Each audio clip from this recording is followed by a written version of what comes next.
Good morning. Today, 7th July 2025, Monday. Wisdom of word of God morning ડિવોશનમાં આપ સર્વનો આવકાર કરવામાં આવે છે અને પ્રેમી સલામ પઠાવવામાં આવે છે. આજે સવારે પ્રભુના વચનોમાંથી આપણે નીતિવચનોનું પુસ્તક એનો 13મો અધ્યાય એની 11મી કલમ પર પ્રભુનું ટૂંકું મનન કરવા માગીએ છીએ. પ્રોવેર્બ્સ ચેપ્ટર 13 વર્સ 11. અને પ્રભુનું વચન આપણને આ પ્રમાણે કહે છે, ખોટે રસ્તે મેળવેલું દ્રવ્ય ઘટી જશે, પણ મહેનતથી સંગ્રહ કરનારની પાસે તેનો વધારો થશે. એના એવી બાઇબલ પ્રમાણે, ડિસઓનેસ્ટ money dwindles away, but he who gathers money little by little make its grow. અને આ પ્રભુનું વચન છે. અને એને એક થીમમાં જો આપણે કહેવું હોય તો પ્રોસ્પરિટી ઓનેસ્ટ ઇન્વેસ્ટમેન્ટ, એટલે કે સમૃદ્ધિ અથવા દ્રવ્યનો પ્રમાણિક સંગ્રહ.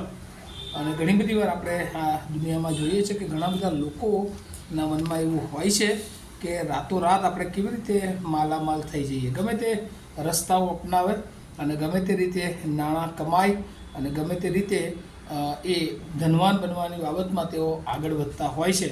અને એ લોકો સંબંધી આજે સવારે ઈશ્વર આપણને ચેતવણી આપે છે કે જે ખોટી રીતે મેળવેલું દ્રવ્ય છે એ આપણને શાંતિ આપતું નથી અને બીજા અર્થમાં એ દ્રવ્યની વૃદ્ધિ પણ થતી નથી. કારણ કે ઘણી બધી વાર ઘણા બધા લોકોને કોઈકનું પડાવી લેવું અથવા તો ખોટા કામ કરીને એ નાણાં મેળવવાની આદત હોય છે.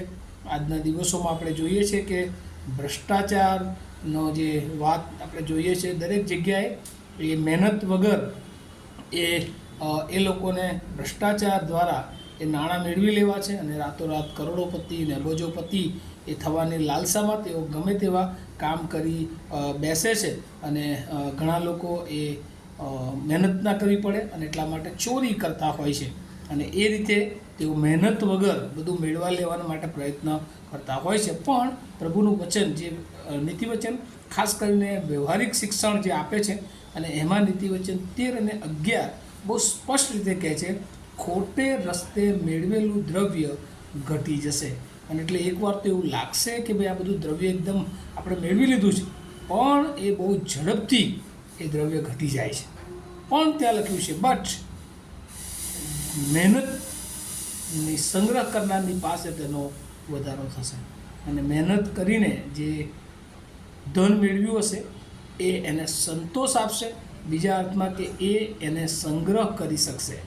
આપણે જોઈએ છીએ કે જ્યારે આદમ અને હવા એ ઈશ્વરે જે ખાસ એમને સૂચન આપ્યું હતું કે તમે આ બધા ફળ ખાજો, પણ આ ફળ તમે ન ખાતા, અને તેઓએ ખાધું ને ત્યારબાદ એમના જીવનમાં જે ઈશ્વરની અનઅજ્ઞાનકિતતા આવી અને એના કારણે તેઓ પાપમાં પડ્યા અને એદન વાડીમાંથી તેમને હાંકી કાઢવામાં આવ્યા. અને ઈશ્વરે જે એમના માટે ઠરાવ્યું કે તું ચોક્કસ જે બધું ખોટું કર્યું છે, પણ તેમ છતાં ઈશ્વરનો પ્રેમ એ માણસ પ્રત્યે ઈશ્વરે કાયમ રાખ્યો.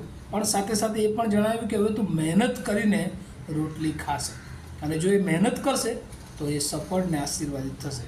પણ જે પાપ આવ્યું અને એના કારણે કોઈકનું છૂટવી લેવાની વાત, કોઈકની બાબતોમાં એ ખોટી રીતે એ પડાવી લેવાની વાત એ આ દિવસોમાં આપણે જોઈએ છીએ. અને કેટલી બધી રીતે આજે આપણે જોઈએ છીએ કે રોજ જો ન્યૂઝ સમાચારમાં વાંચીએ તો કેટલા બધા ચોરીના બનાવો બનતા હોય છે.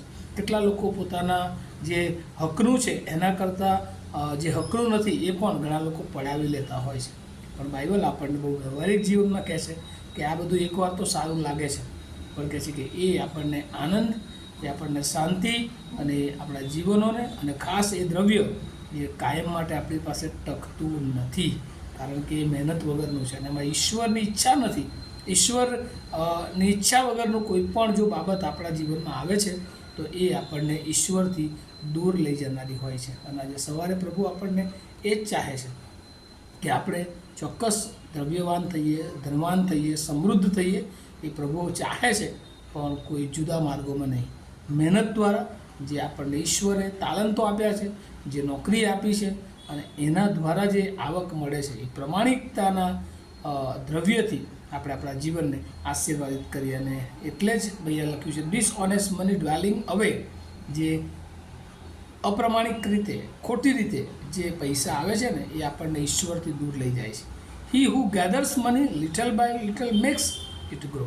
પણ મહેનતથી કદાચ થોડી ધીમી રીતે એ નાણાં આપણી પાસે આવે છે, પણ એ આપણા જીવનને વૃદ્ધિ આપે છે અને આપણું જે નાણાં છે તેમાં પણ વૃદ્ધિ આપે છે. અને આવું ઘણું બધું જોઈએ છે. ઘણા લોકો પ્રમાણિકપણે એ જીવન જીવે છે. ચોક્કસ એમની નાની આવક હોય છે પણ સંતોષ સહિતનું એમનું જીવન હોય છે. અને પ્રભુ આજે સવારે આપણને પણ કહે છે, ખોટી રીતે મેળવવા કરતાં પ્રભુની ઈચ્છા અને યોજનામાં જે નાનું છે પણ પ્રભુ એને ચોક્કસ એ આશીર્વાદિત કરે છે. અને વચનો દ્વારા પ્રભુ એની બહુ જ કૃપા આપે, આપણને પણ પ્રમાણિકપણે દ્રવ્યની બાબતમાં નિર્ણયો લેવા, મહેનત કરવા કૃપા આપે, એવી પ્રાર્થના કરીએ છીએ. આવો આપણે પ્રાર્થના કરીએ.